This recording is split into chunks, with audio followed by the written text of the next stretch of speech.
My daughter Stephanie, who's here with us today, she was in the third grade when she entered a spelling bee contest. I had no idea the anxiety that would bring upon me as her father. I really wanted her to do well. I was proud of her. She worked so hard and studied the words every night. She was really a good speller. And she got at that competition, and she did well. She did great.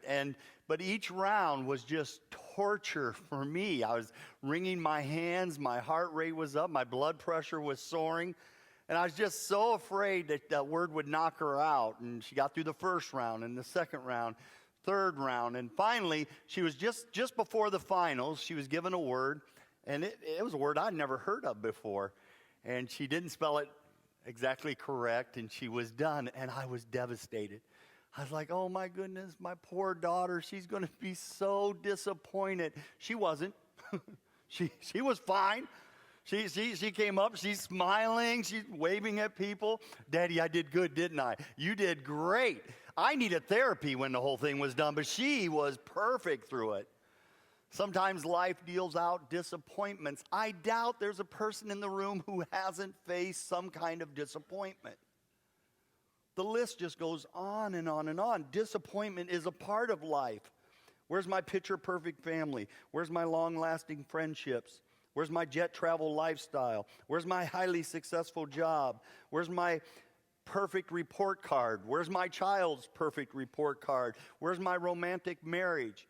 Where's my new house, my new car, my new boat, etc., etc.? And then how do you deal with disappointments when they come from God? Why didn't you answer my prayer? Why didn't you heal this person? Why did you let this person die? Boy, if you're not careful, disappointments can torpedo your faith. Ted Turner, the CNN billionaire, the outspoken atheist, did not start out that way. In fact, he was raised in a religious home. In his earliest memory was he wanted to grow up and go to seminary and become a missionary. What changed all that was his sister contracted lupus, and that is a very painful degenerative disease, and she would just cry in tormented pain. He would go to her bedside, he would sit by her, he would hold her hand, he would try to comfort her, he'd pray for her. The whole time she was in so much pain, she was praying to die. And then Ted Turner's dad, Ed Turner, did not handle it well at all. Watching his poor daughter struggle in that totally torpedoed his faith. He would say, any God who would let this happen to an innocent child is a God that I don't want to have anything to do with anymore. And he'd be the first one to walk away from his faith. He'd be the first one to openly reject God. And then one night, Ed Turner went upstairs and took a gun and took his life. And it was after that that Ted Turner took on the same attitude. Any God that would let that happen to a family is a God I don't want to have anything to do with. And Ted Turner today is a militant atheist. And moments of pain, you have to be so careful of moments of pain, because it is Satan trying to get you to tap out on God. It's the UFC, the Ultimate Fighting Championship, and that's Satan. And he comes at you with his martial arts, and he comes at you with arms and legs swinging, and he wants to trap you and get you to give up on God. That's why moments when you're not faced with disappointments, moments when you're not faced with pain, are moments when we solidify our faith. These are the moments we build up our strength in God. Well, some moments can leave you angry and disheartened, and they can ultimately leave you bitter. That's Naomi's story, where we're going to go today. We're in a series of sermons that we've titled No Perfect People Allowed.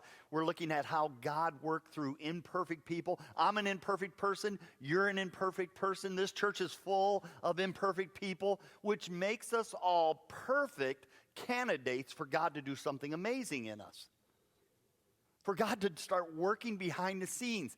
And one of the things that God wants you to see today is that he is always working behind the scenes for you.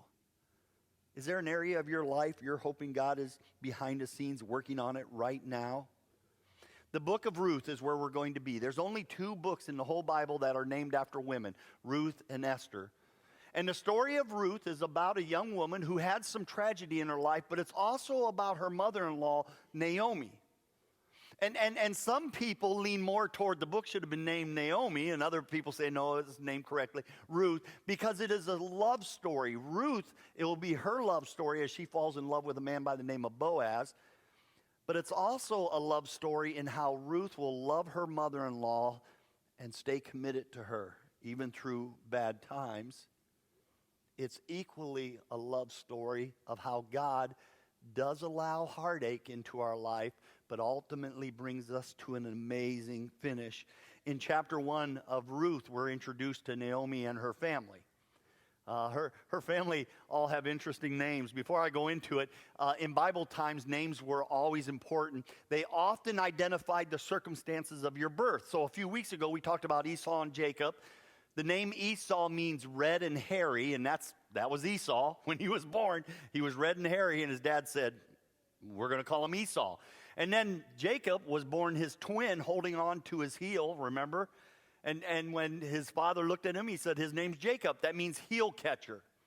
All right, look at some of the names that we get in the first few verses of the book of Ruth. There's Naomi's husband, Elimelech, all right?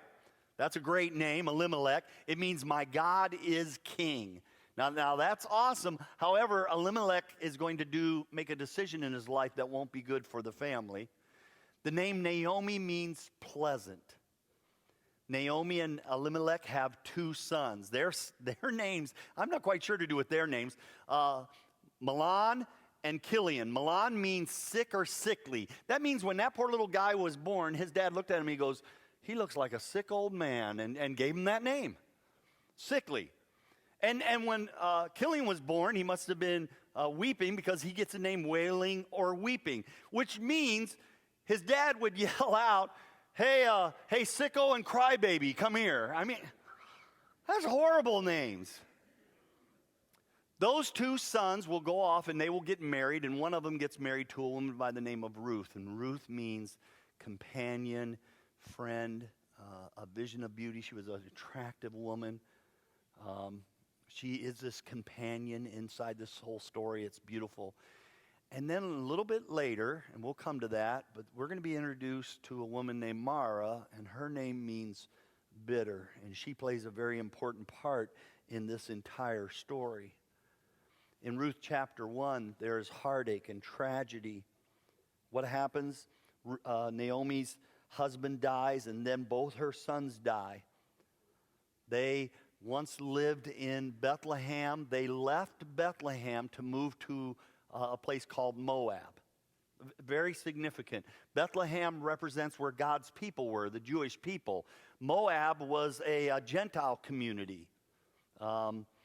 Bethlehem represents where people believed in one God. Moab represents a multitude of gods, false gods.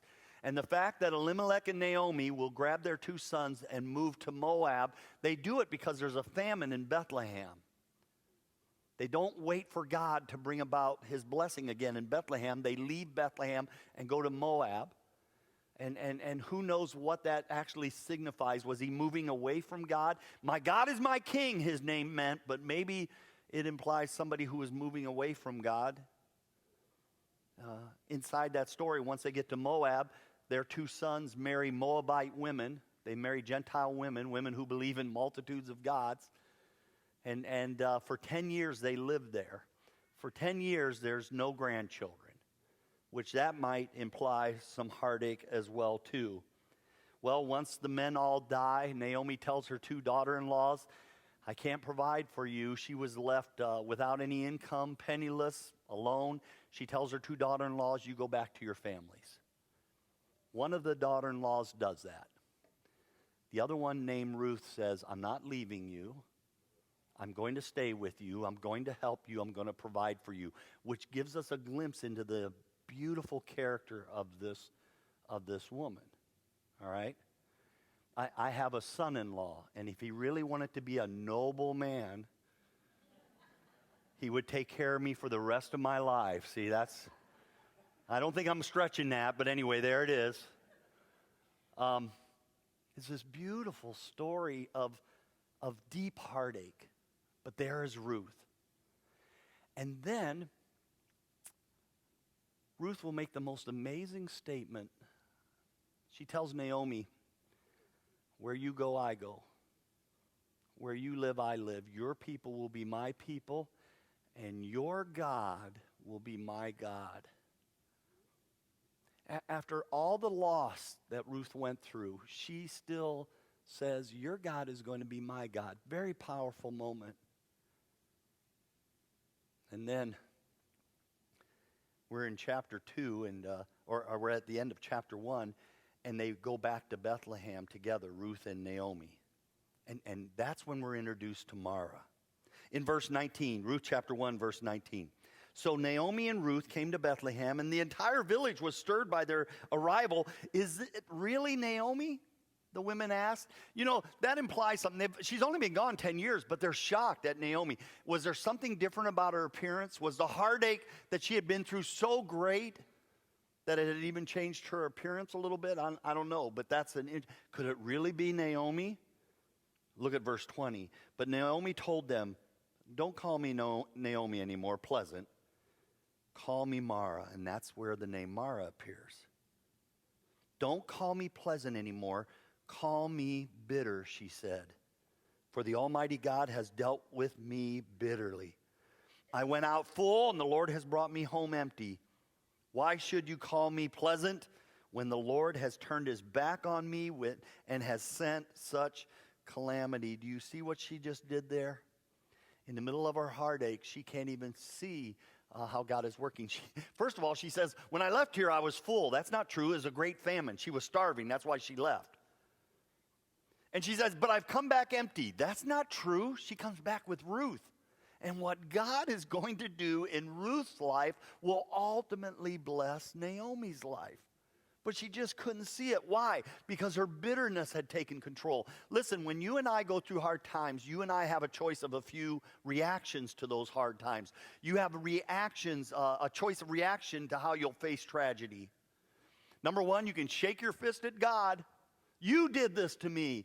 This came on me because of you. And you blame him, and you can walk away from him, and you can leave your faith. That's one response. Number two, you can just go numb to God. You know what? I can't turn my back fully on him. I know that's a mistake, but I'm not really crazy. And a numb faith will always lead to an inactive faith. You just won't do anything for God.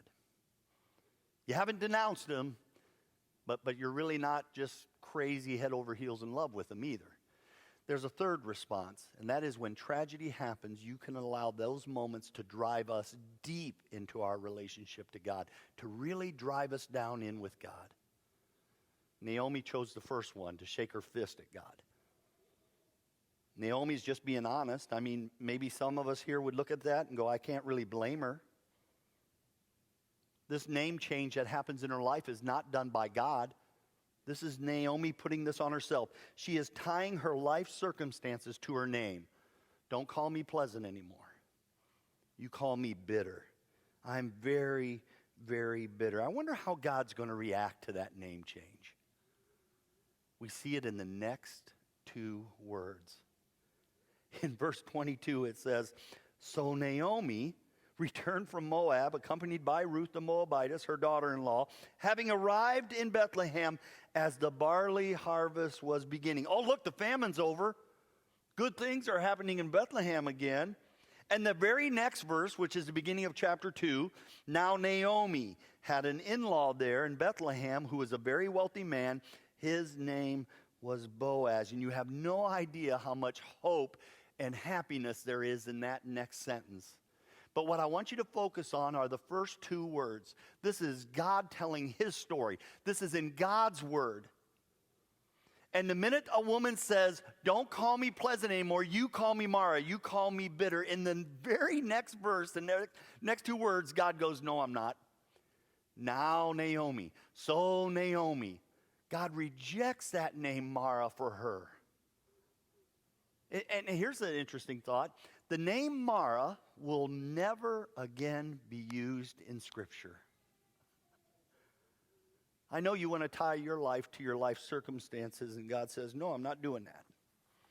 Because I got more in store for you. And boy, did he have more in store for Naomi. So in chapter 2, Ruth and Naomi, they got back to Bethlehem. It's harvest time. They go out gleaning. Gleaning is God's social services plan in the Old Testament. People who own land wouldn't harvest everything. You'd leave some behind for people who couldn't provide for themselves. And so Naomi and Ruth are out there gleaning. They're picking up the pieces that were left behind. And wouldn't you know it, how do you explain this? Just at that time, Boaz shows up as Ruth is out there working. And they get in a conversation with one another, and it doesn't take very long before we start seeing the sparks of a romance. And when you get to the end of chapter 2, Boaz doesn't make a move at all. So you're left in all this suspense. What's going to happen between Ruth and Boaz? You get into chapter 3. Naomi recognized the little spark too. She advises her daughter-in-law, here's what you need to do. Tonight Boaz will be asleep on the threshing floor. You go over and you lay at his feet, which is a Jewish thing. Please don't read more into this, because if you read more into this, you'll be attacking the character of Boaz, and wait till you see it.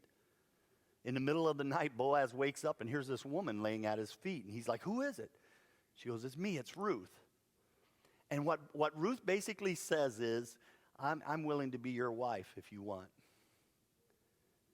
Boaz's character takes over and his nobility. I mean, he's wealthy, he's noble, he's upright.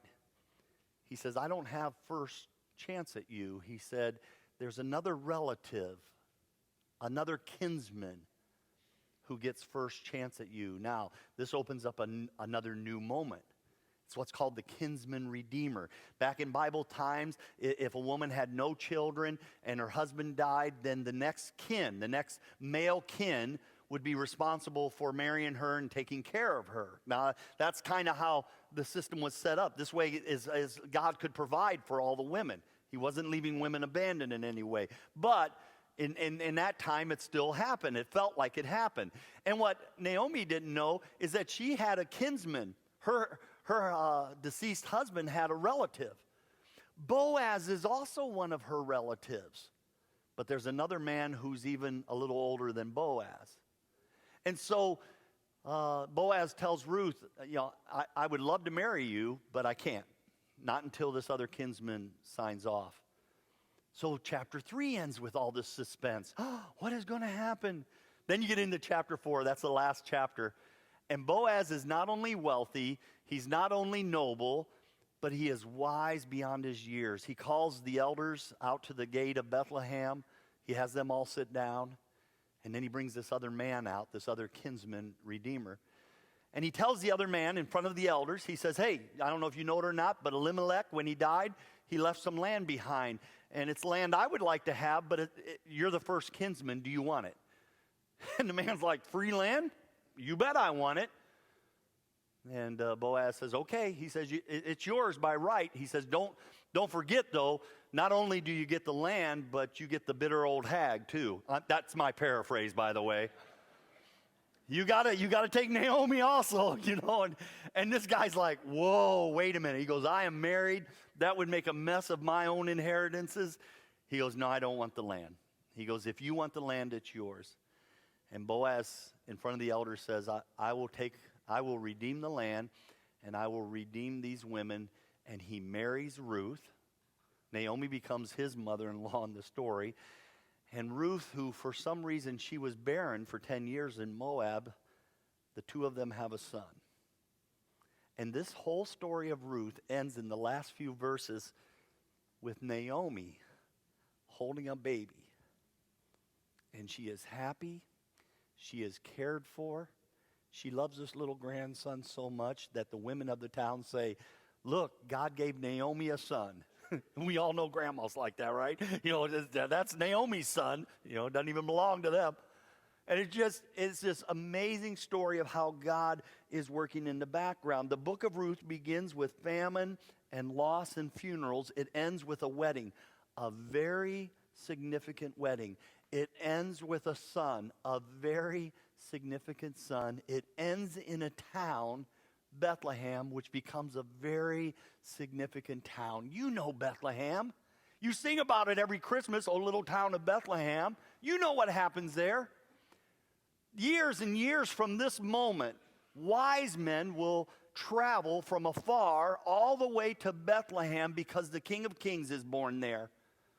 And once you get there, they discover that the King of Kings is Jesus, who was born in Bethlehem.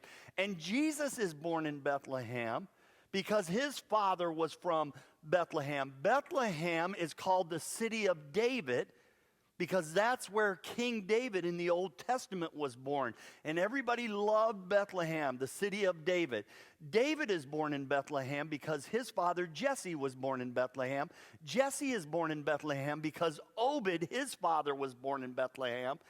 And Obed is born in Bethlehem because his parents lived there, a man by the name of Boaz and Ruth.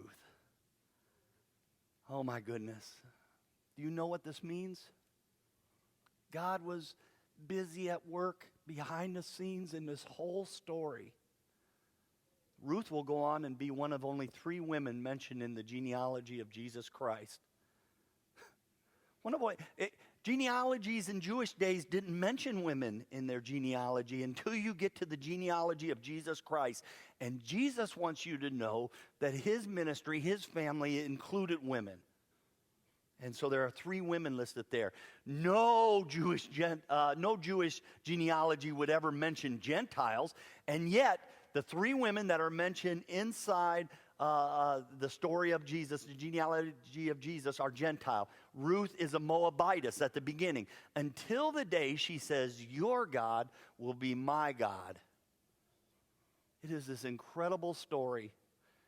Why is it important for you and I today? This is God working through an imperfect woman like Ruth. She wasn't perfect. This is how God is working through an imperfect, bitter woman like Naomi. God rejects her bitterness. And right now, some of us in this room, you feel like you're on the edge of Moab. And you need to know that in Bethlehem, there's a blessing coming your way. God is at work behind the scenes right now for you. He's totally 100% behind the scenes. When bad things happen, don't allow Satan to suck you into bitterness. Just real quick. Bitterness starts as a small seed that Satan throws into the heart of somebody who's hurt and disappointed, angry. The minute Satan finds an angry, disappointed heart, he takes a little seed of bitterness and he throws it into that heart, hoping it will grow. And if you and I aren't careful, that bitterness starts to grow. Pretty soon it's a bitter plant, and then it's a bitter bush, and then it becomes a bitter tree, and then that tree starts to produce bitterness, bitter fruit from it. And we've all known that person who is so bitter with life, we don't even want to be around them. Don't let that be your story. We all face disappointment. We all face heartache. All of us will stand by a grave. Don't you let Satan use that to get you to tap out on God. Instead, in the middle of being trapped in Moab, let's turn our hearts and our attention to Bethlehem, because in Bethlehem, a blessing is coming, and his name is Jesus Christ.